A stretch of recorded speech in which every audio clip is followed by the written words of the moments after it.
E aí, tudo certo? Sabe aquela sensação de que o inglês que a gente aprende no livro é uma coisa, mas na vida real, na hora do vamos ver, é outra completamente diferente? Pois é. Hoje a gente vai destravar 4 chaves, 4 segredinhos para deixar seu inglês muito mais natural, mais fluente. É para entender como a língua funciona de verdade, no dia a dia. Bora lá? Para começar, vamos pensar numa situação super comum. Imagina que você conhece alguém e, pá, a conexão é instantânea. Sabe quando o santo bate? E aí, como é que se fala isso em inglês sem parecer que você está traduzindo palavra por palavra, do português? Pois é, são esses detalhezinhos que fazem uma baita diferença para soar mais natural na conversa. E é exatamente aí que entra a nossa primeira chave. O segredo para falar dessa conexão na hora. O foco aqui são as expressões idiomáticas, sabe? Aquelas frases que dão um tempero, uma cor toda especial para a conversa. O tipo de coisa que quem fala inglês desde sempre usa o tempo todo. Bom, a expressão perfeita para dizer que o santo bateu é to hit it off. É isso, significa exatamente se dar bem com alguém de primeira, ter aquela conexão amigável na hora. É uma frase super curta, mas poderosa e muito, muito comum. Olha só que legal como a expressão se encaixa perfeitamente nesse exemplo. A pessoa diz, I really hit it off with a girl called Sarah. Ou seja, o meu santo bateu muito com de uma garota chamada Sarah. E qual a consequência lógica disso? We became best friends. Nós viramos melhores amigas. Viu? A expressão não só diz o que aconteceu, mas já prepara o que vem depois na história. Genial!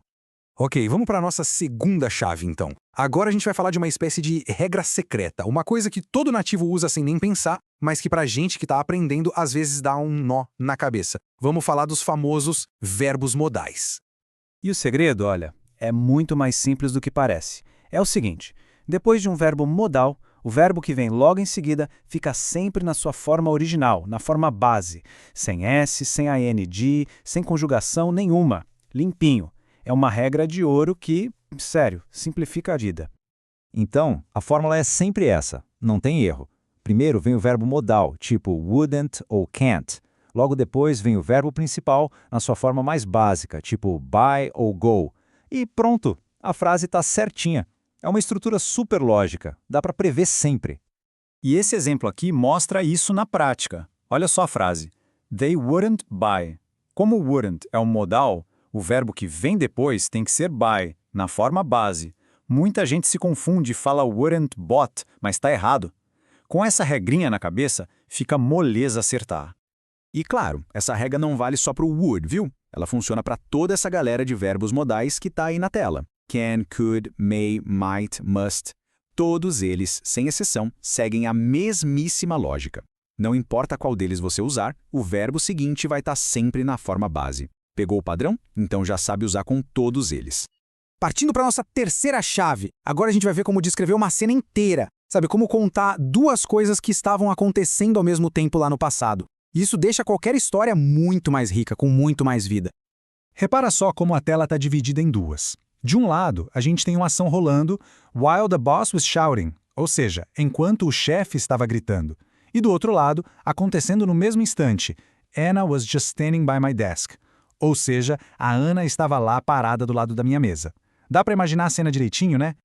E a palavra mágica que faz a ponte entre essas duas ações que conecta tudo é o while, é o nosso enquanto. Essa palavrinha que acende a luz e mostra, opa, essas duas coisas estavam acontecendo juntinhas. O nome técnico dessa estrutura toda é Past Continuous. E a formulinha dele é super simples. É só usar was ou were mais o verbo com ing no final. É o tempo verbal perfeito para descrever essas ações que estavam em andamento no passado. Por isso que fica was shouting e was standing. Encaixa como uma luva.